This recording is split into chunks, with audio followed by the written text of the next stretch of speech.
I'm also going to mute everyone. Please feel free to interrupt me if you have any questions or anything you particularly want to know.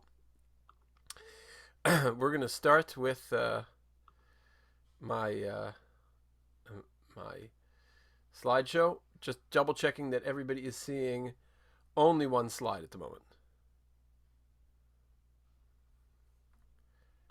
Okay, the real menorah.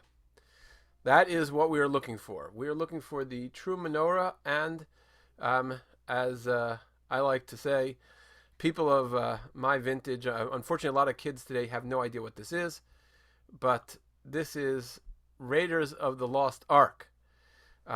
Except this is the cheaper version known as Raiders of the Lost Menorah. Okay, so that's more or less what we're doing. We're doing sort of the Indiana Jones attempt to discover this menorah. So let's just start with, where was it last seen? Where is the last place that we know that that menorah can be found? And the answer to this is right Write here, this out. the Rome, yeah. relief on the Arch of Titus. Now here's a close-up version of the same menorah. Now we have to assume that the very same menorah, according to the writings of the Roman historians, is to be found. It was taken at that time to, hold on a second. The menorah was taken at that time to the Temple of Peace in Rome. And the Temple of Peace in Rome was taken there, let's say, roughly around 70 of the Common Era. That's when the Jerusalem fell to the Romans. The Emperor Titus takes it to Rome. Now, in Rome, it stays possibly for a good 400 or so years, maybe just short of 400 years, until Gaiseric the Vandal in 455 sacks Rome and takes the spoils of the Temple of Peace in Rome, where we assume the menorah lived, and he takes it to Carthage. And in Carthage, it sits for another, let's call it 80 years, until Belisarius comes. Now, Belisarius is associated with the Eastern Roman Empire, and he takes the spoils of Carthage with him to Istanbul. Well, what was then Constantinople. In all of these situations, in all of these travels where the menorah, or well, let me start at the beginning. Titus 70 CE, we know the menorah traveled with him. We know also that it is in Rome. What we don't know is all of the other scenarios are scenarios where the conquerors, Gaiseric the Vandal, Belisarius, all of them, we know that they took Jewish treasures and that Jewish treasures were transported. We don't know specifically that the menorah was transported. We have to assume that it was transported with them. And the next step is a very interesting step, because this is the first time in 500 years that the menorah has not been moved because of a conquest, right? In 70, the Romans conquer Jerusalem. They take the menorah away to Rome. In 455, the Vandals conquer Rome. They take the menorah to Carthage.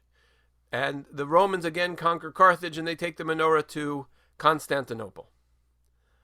But, and here's the rub, there's a legend that a Jew came to Justinian and said to Justinian, any city that houses the menorah outside of Jerusalem is destined to be sacked.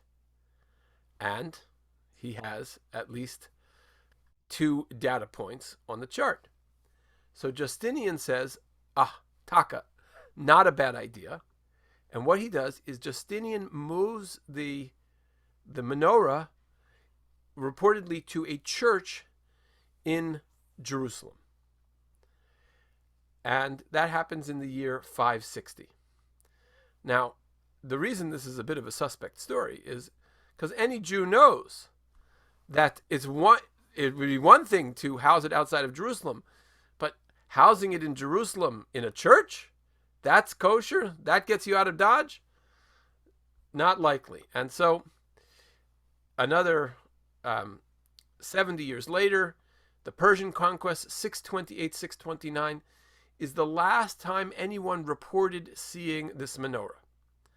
Now, there is another problem with all of this, and that is that we have many different accounts of pilgrims who visited Jerusalem. And accounts of pilgrims visiting Jerusalem are filled with accounts of, going to the Church of the Holy Sepulchre and touching a fragment of the cross here and a piece of, various Christian relics. But there is not a peep, not a whisper, not a hint in any of those pilgrim accounts of travels, those travelogues of the pilgrims to Jerusalem, that mentions that anyone saw the menorah. It is assumed that this menorah was taken by the Persians. And if you recall from last week, the Persians did not have a lot of religious direction.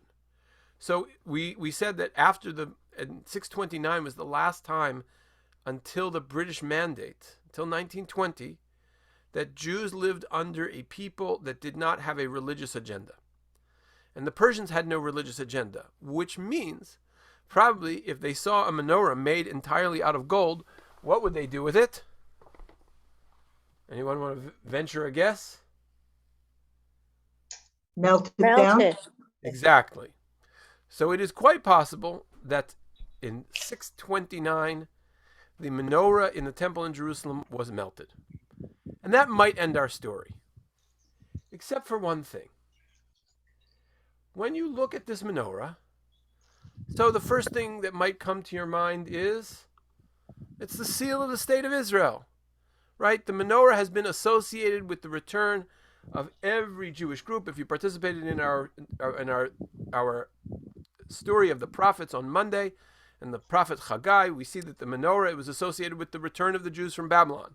It's associated with the Hasmoneans, because the Hasmoneans minted their own menorah. They built their own menorah. We'll get to that a little bit later. But it became the symbol of the Hashmonaim. And it became the symbol of the state of Israel. So this is a very prominent menorah. But let's take a closer look at this menorah. There are two... Rabbi, sorry to interrupt. Is it written what the menorah was made from?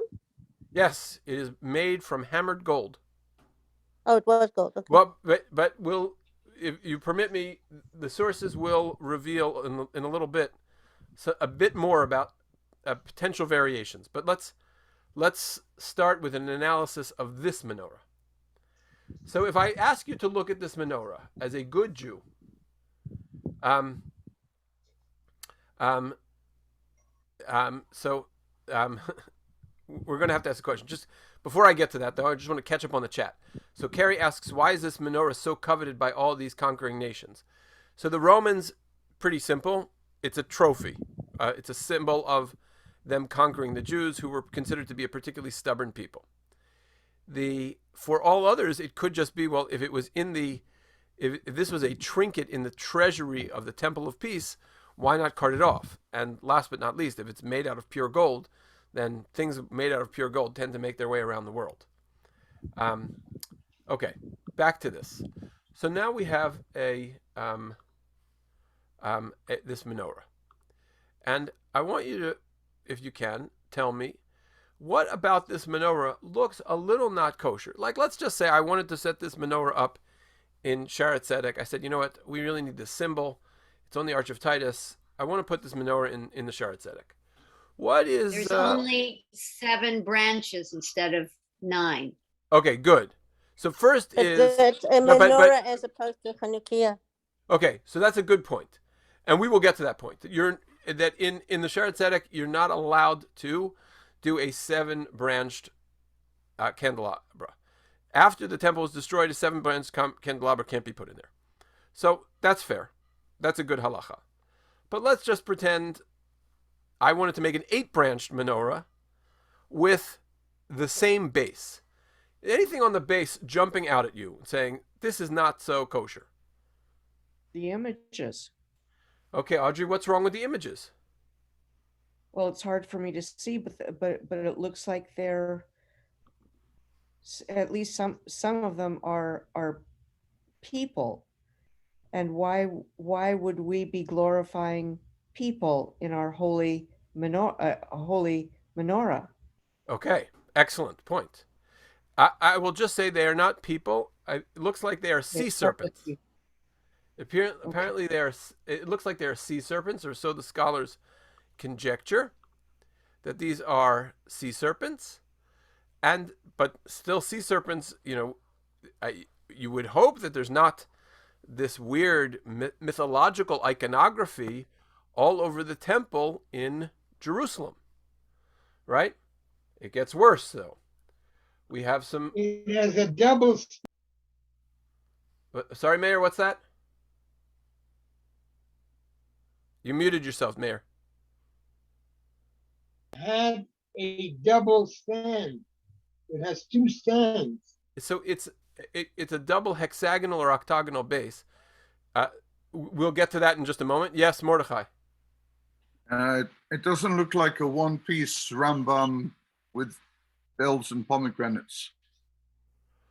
So there wouldn't be bells on the menorah. It would be kaftor vaferach, Yes. a knob and a flower. I could see that being an interpretation of a knob and a flower. I wouldn't say that necessarily dispels it. But if you look in the halacha tells us that the menorah had a tripod base. So this is the menorah according to Maimonides. This is how it would have been built. Look familiar to anybody? To any menorahs in town? Mordechai, you raised your hand again. That's Rambam. Is it like the one they I light at agree. the art gallery? Michael Yes, Aram? exactly, Myra. The Chabad Okay. menorahs are right. derived from Maimonides. Right? Mhm. I didn't know that. If you Okay. So, and the menorah had to have a three-pronged tripod base. And all of the menorahs that we have pictures of from ancient sites in Israel, so for example, this ancient cave, if you looked at the wall drawings in Beit Sha'an, if you look at the mosaic in the wall in Rome, you have here on the right is the menorah from Beit Knesset Ha'avlin, that's in the Roman period, and we had another one from the Byzantine period. It seems very obvious that in all of these archaeological finds, the menorah has a tripod base. And there's, by the way, a good reason for the menorah to have a tripod base. All of the imagery in the menorah is bucolic imagery, it's arboreal imagery. Kaftor vaferach, an almond and a flower, and that these are roots. Rabbi Samson Raphael Hirsch says that the menorah is meant to resemble a tree, the Eitz Hadat, the tree of knowledge. So it makes sense that it should have this kind of base, because that base looks like a set of roots.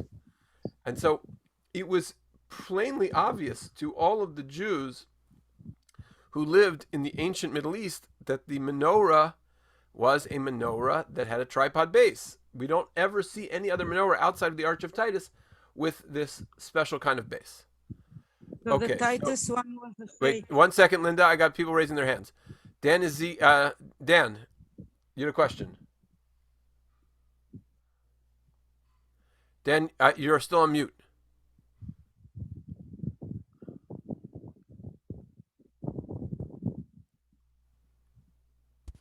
Can you hear me now? Yes, now we can hear you. Okay, sorry. What I noticed is that in this picture, instead of the individual arms meeting at the central, which is what I think it says in Torah, how it was built, it shows here that the actual arms sort of circle out and then are attached at a side, which really isn't representative of what the menorah is supposed to be. Okay, that's If you- another okay. that's another difference. Good.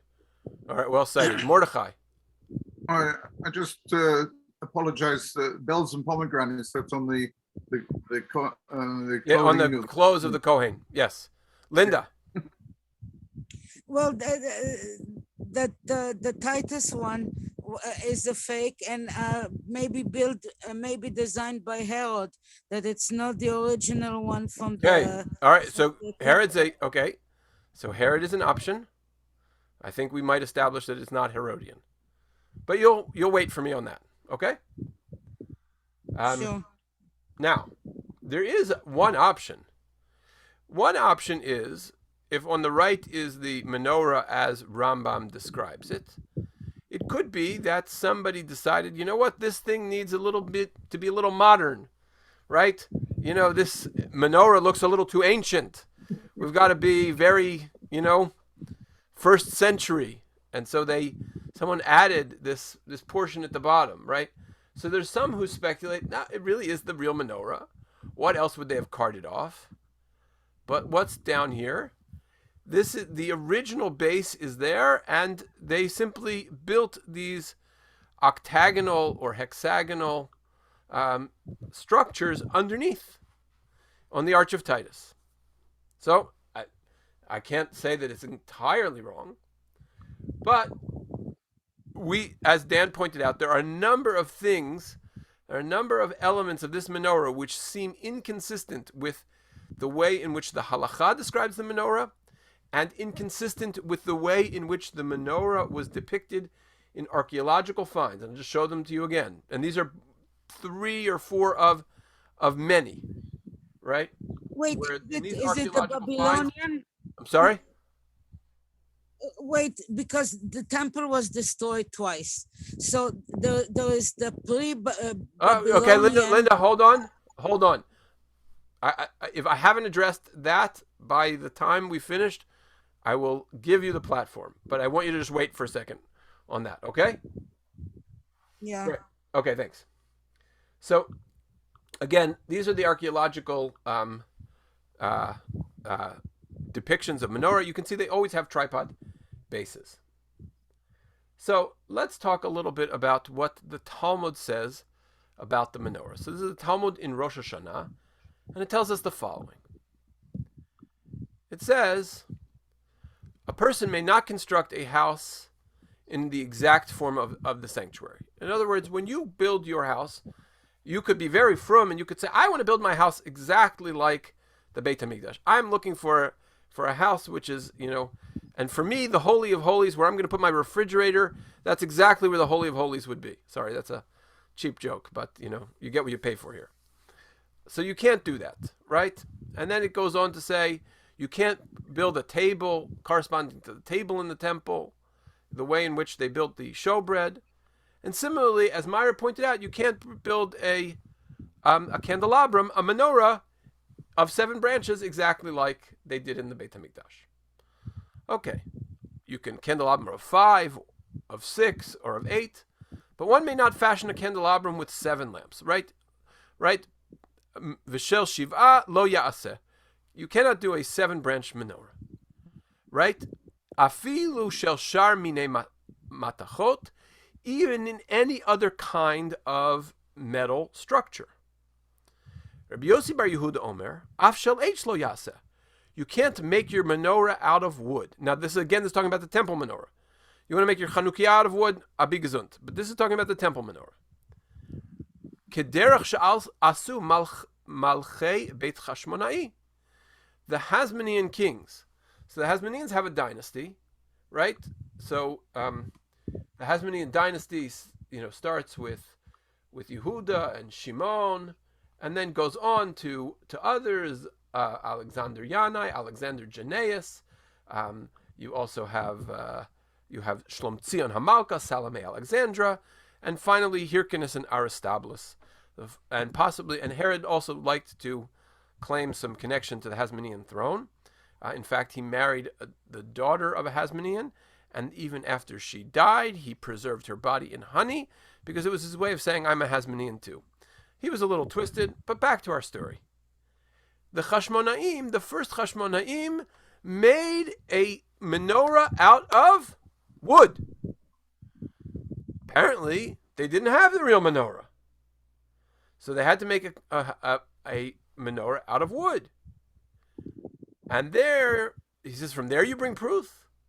There the branches of the candelabrum were comprised of spits, shipudim, of iron, and they covered them with tin. Later, when they grew richer and could afford a candelabrum higher quality, they fashioned one from silver. And, right, chazru ve'eshiru, they got even richer, asaum shel zahav. So they made one of gold. Now the Chashmonaim were very much influenced by Greek culture. I know we think of this holiday of Hanukkah as the holiday where we get rid of all Greeks. And that may be true of Yehuda HaMaccabee, it may have been true of Matityahu, but it is absolutely not true of Alexander Yanai. Alexander Yanai may have exterminated most of the rabbis.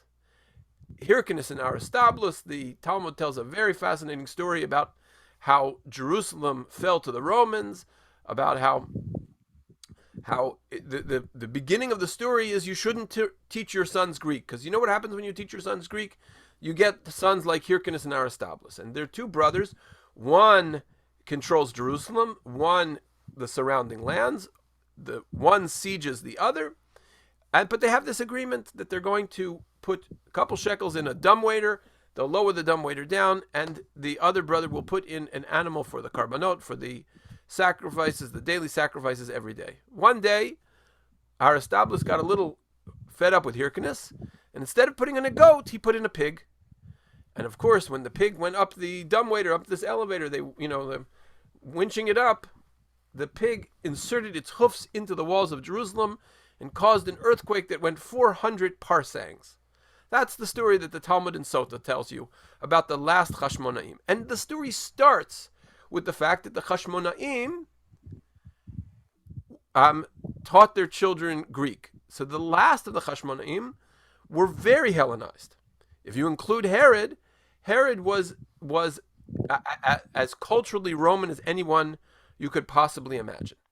And so we shouldn't be surprised that this house of the Hasmoneans, when they got richer and wanted to do a new menorah, if Alexander Yanai exterminated all the rabbis, he wasn't going to the rabbis to ask, how should I make the menorah? How does the Rambam write his menorah? That wasn't the question they were asking. They're saying, okay, we need a menorah. Let's make it look menschlich. If this were in a Greek temple, what would it look like? And so this menorah looks like the kind of menorah that you would probably find in some temple to Hera or Zeus or Poseidon, Ichves. But this menorah may well be a Hellenized version from the compromised state of the Chashmonaim. Now, let's ask a bit of a deeper question. The deeper question is, so if the menorah that got taken away by Titus is, forgive the technical term, a fugazi, is a fake menorah, where is the real one?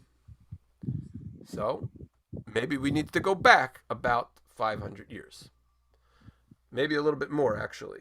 So if Herod lives, in the year, 30 or so, and Hyrcanus and Aristobulus lived the year 63 BCE. So let's go all the way back to around the year, let's call it 618 or so. So in 618, the king who lived was a king named Josiah. Now Josiah is the grandson of a very corrupt king. The corrupt king he's the grandson of and successor to effectively is named Menashe. Menashe is famous for having put an idol into the courtyard of the temple itself, or maybe even to the temple inner sanctum. And Menashe had a cult of male prostitution on the Temple Mount, and every sort of cult had a foothold somewhere in there. Yoshiyahu is a child king, and Yoshiyahu wakes up and decides that he has to get rid of all of this idol worship. He needs to bring the Jews back to their roots. And they clean up the Beit HaMikdash, and they find a Torah scroll. And in the Torah scroll, they open it up, and they open it up to the verse that says, Yolech Hashem otcha ve'et malkecha. This, I'm going to read this whole passage here, but it's this phrase here, Yolech Hashem otcha ve'et malkecha asher takim alecha. That God will take you and the king that stands above you away to a foreign land. And he says, Gevalt, we better do teshuvah. And so he goes and he tries to get everybody to do teshuvah. But this is the story that Talmud relates about Josiah and the ark. It says, when the ark was buried, along with it was buried the jar of manna. This is the jar of manna that Moses kept as a remembrance of the manna in the desert. And the flask of oil used for anointing. There's a special mixture of oil that was used for anointing Kohanim and also the Beit HaMikdash, the temple itself. Also, Aaron's staff. This is the staff that when Aaron was challenged by Korach, there was a staff that blossomed with almonds. That too was kept. And the chest that the Philippines sent as a gift to the God of Israel. Some people say this is the golden hemorrhoid. Unfortunately, I can't tell you all the stories tonight. But there's a story of the golden hemorrhoid in the book of Samuel. That was the gift of the Philistines to remind you that anybody who steals the ark gets hemorrhoids. And it is stated, and put the jewels of gold that you return to him for a guilt offering in a coffer by its side and send it away that it may go. So this is a verse about this golden hemorrhoid. And who buried the ark? Josiah, king of Judea, buried it. Yoshiahu buries the ark. Why does Yoshiahu bury the ark? So the answer is that, and what did he see that he decided to bury it? What was the cause? He saw that it was written, and remember, he opens up this scroll of the law, and he says, Yolech Hashem otcha ve'et malkecha. God will take you and your king away. Well, if they're going to take the king away, they're going to take all of his treasury. That was standard operating procedure in the ancient world. So what did he do? So he says, I'm going to take it to, I'm going to have to hide the ark so that it is not lost to the Jewish people. The Rambam in his Mishnah Torah says the ark was placed on a stone in the western portion of the Holy of Holies. The vial manna and the staff were placed before it. When Solomon built the temple, he was aware that it would ultimately be destroyed. He had Ruach HaKodesh, he had a sort of a divine insight into the future, and he knew that it would be destroyed. Therefore, he constructed a chamber in which the ark would be entombed below the temple building in a deep maze-like vault. So this is where possibly the ark went.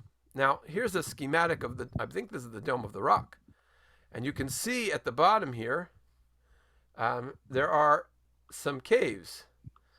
And the assumption is that not only are there caves that go down, but there's a maze somewhere. In areas where Jews are not meant to go at this point because we're still ritually impure, in which all of the vessels of the Beit HaMikdash were secretly stowed away by King Yoshiahu, who falls to an arrow of an Egyptian archer in the year 609. So that's why I picked the year 615, 618, somewhere before that. Yoshiahu decides that it's time to put all of this away. Now,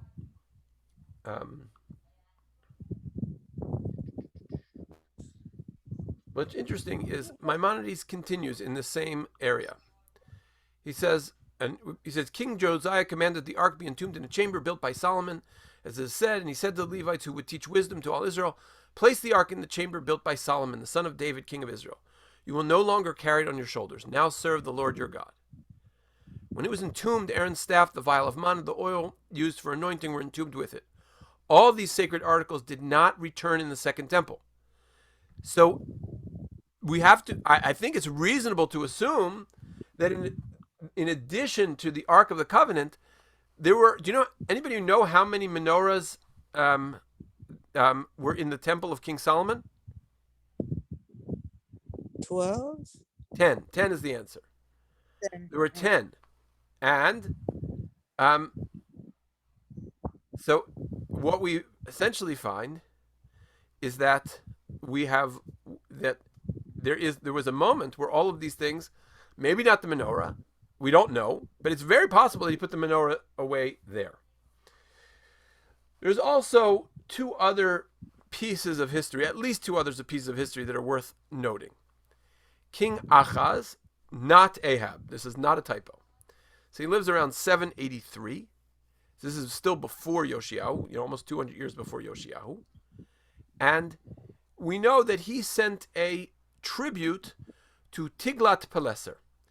Tiglat-Pileser is the Assyrian king. It says, Vayishlach al Achaz melachim el Tiglat-Pileser melech Ashur lemor. He says, Avdecha uvincha ani. I am your servant, your son. And he says to him, Vayikach Achaz et hakesef et hazav. He took the gold and the silver. Hanimtza beit Hashem v'otzrot beit hamelech. Vayishlach lemelech Ashur shochad. He sends a bribe. Do we know what he sent in the bribe? Could he have sent the menorah? It is entirely possible. Not only that, there's another king, King Chizkiyahu. This is the same King Chizkiyahu. We found his seal. This is the inscription in the water tunnel, the original inscription from the water tunnel, where the two sides met. Those all happened under King Chizkiyahu. But also, in the ancient world, sometimes you saved your people by sending tribute to the kings of various superpowers.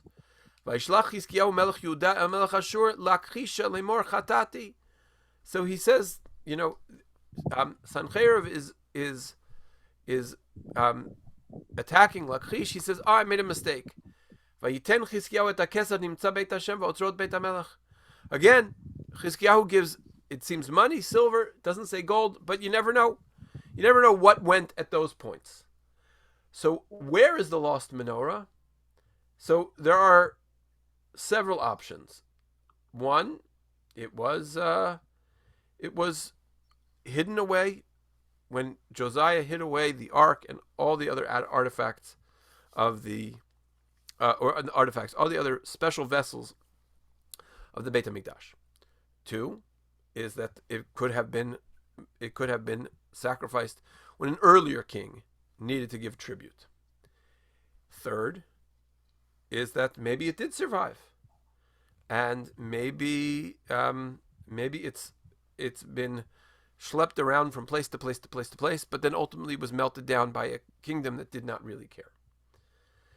But I thought I would end this discussion in a slightly different direction. If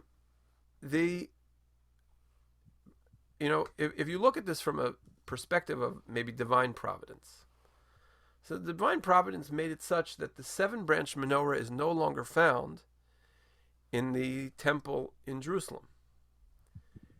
In fact, the menorah is, if you ask any news anchor from any news station from Miami, Florida to Bellingham, Washington, or even to Point Roberts, Washington, they will tell you, if I ask them, where do you find a menorah? They're going to say, you find it in a Jewish home on Hanukkah.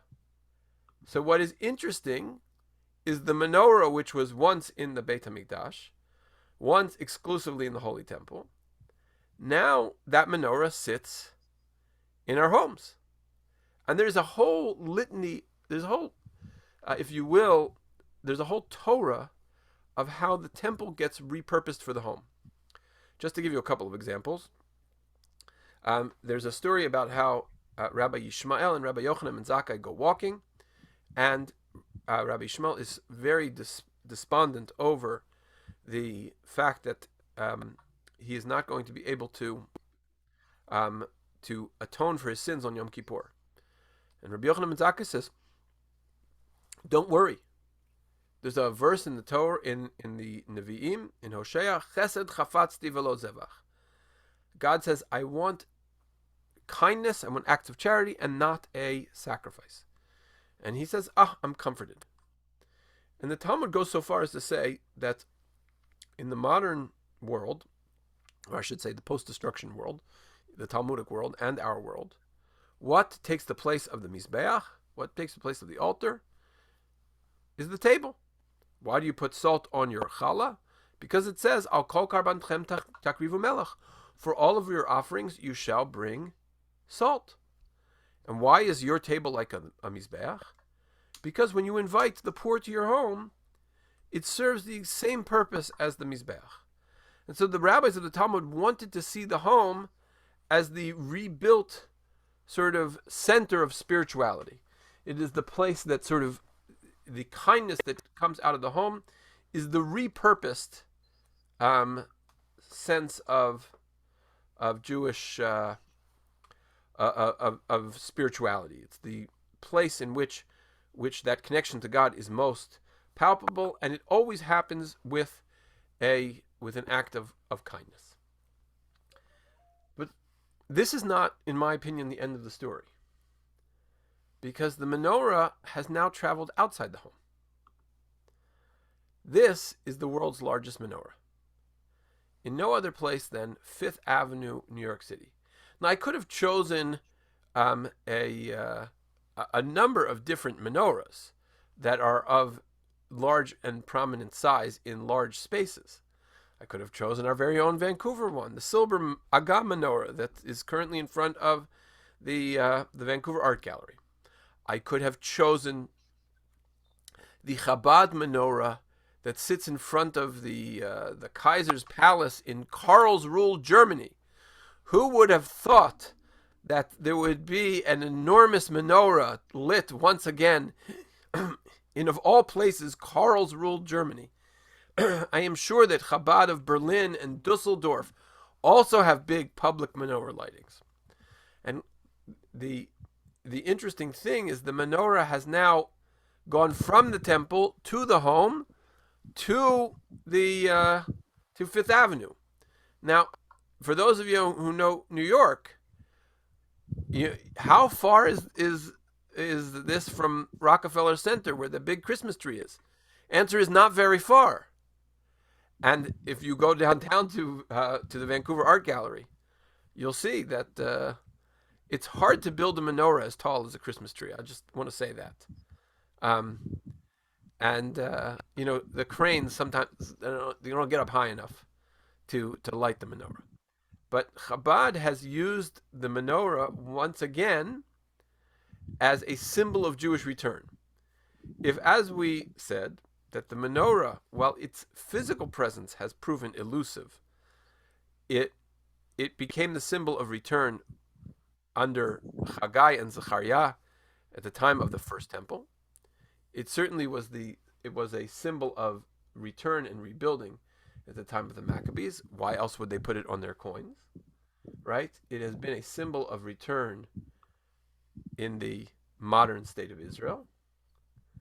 And I think it has become a symbol of a sense of a Jewish rallying point, a light and beacon of the official presence of the Jewish communities around the world, that we too can assert a sense of peoplehood, of return, of rebuilding, that the menorah has this special property of being the symbol of the return of the Jewish people.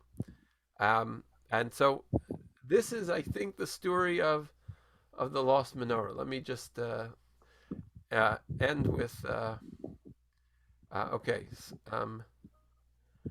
Marcus asks to know more about Rabbi Shmuel today. For some reason, Yishmael is not so. Yeah, it's a good question. I'm not sure why he's named Rabbi Shmuel. And in Berlin, it's before the Brandenburg Gate, right? Okay, there you go. I mean, I'm not sure which I would be more proud of: somebody digging up the menorah in Jerusalem, or the fact that Chabad lights one in Berlin. Yes, Mordechai.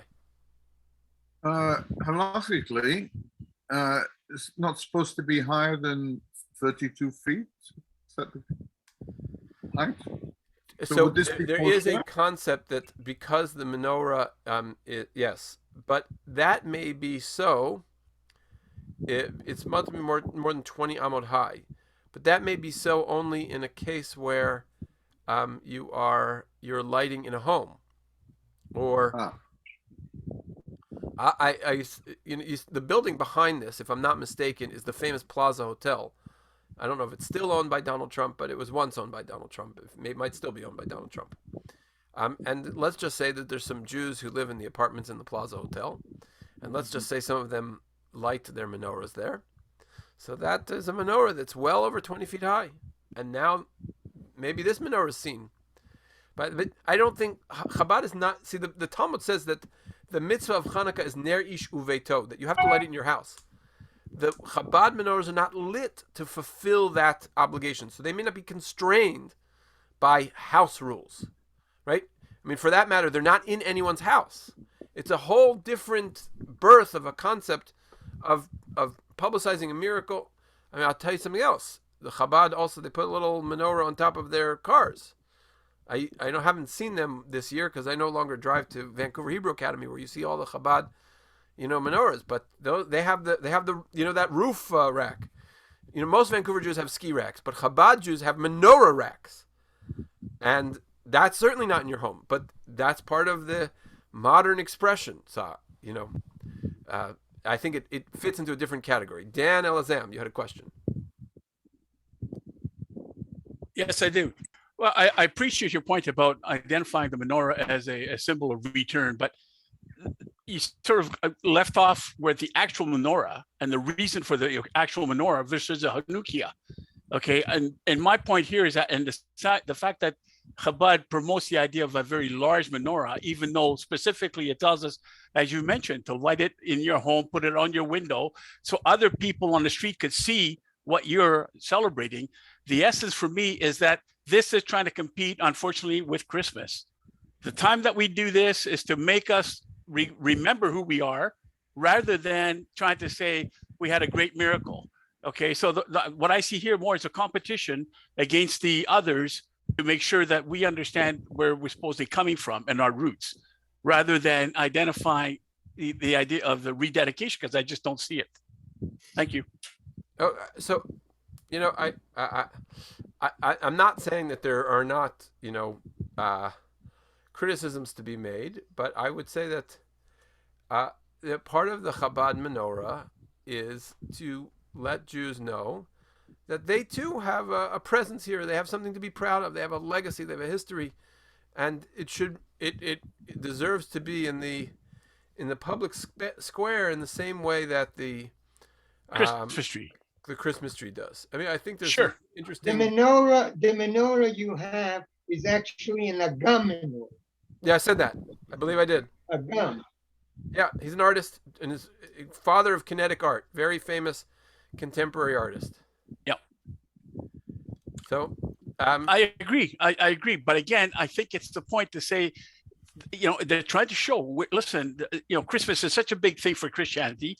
We don't have to necessarily celebrate that. And unfortunately, the holidays tend to come together. In fact, I think Christmas actually was invented as a competition to Hanukkah at the time because of the time frame. But the point being is that, again, to identify the Jews, this is special for us. See, Dan, I'm not worried about the Christmas tree. I want to tell you something. Here's where I'm upset. See, we were the one who we started with lights in the house, right? And they took it so much farther. Right? They got the lights all over. I think decorating your house with lights is amazing. I think it's beautiful. And I'm sorry that we didn't do it first. I say cultural appropriation. That wasn't our commandment. Our rabbinic laws are saying is to light the menorah and put it on your window. Exactly, not to put it around your house. But hidur mitzvah. You can do more, right? I don't know. Anyhow, I think it's an. I have one other question, Rabbi. Please. Yeah. You mentioned about the idea that there was a jar with the showbread. Oh, sorry, the manna. Yeah. I'm surprised at that. They must have had some special preservative because, according to Torah, you have to consume it on that day. Unless Moshe was commanded to take one jar as a memorial, and it lasted. In other words, it didn't go bad like any other extended manna Dan, I mean, I hate to go this way for you.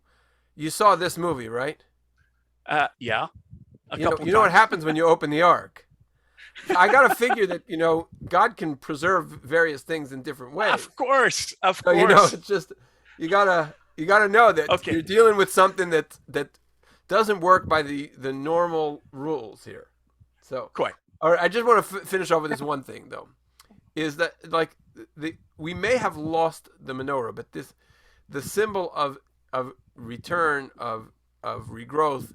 Hanukkah also always appears at the darkest time of the year because Hanukkah is always near the new moon, and Hanukkah is always in the darkest month. So it's the darkest part of the darkest month, and it's during that time when we start from one light and go to 8 lights. So this menorah, we may have lost the original, but it has been our light beacon of return ever since. It's a really beautiful symbol, and the modern history of the menorah, as opposed to the ancient In Search of the Menorah, is a very powerful thing. And you could quibble with Chabad, and I can see that argument, and I think that that Alan Dershowitz may have made that same argument against the menorah, but this is I think the Chabad has done something really remarkable, and they've created a sense of presence and renewal. I just the fact that there are Chabad rabbis lighting menorahs in Germany is a credit to the fact that Am Yisrael Chai. There's nothing that says Am Yisrael Chai like that. Rabbi, Yes. quick. When did we go to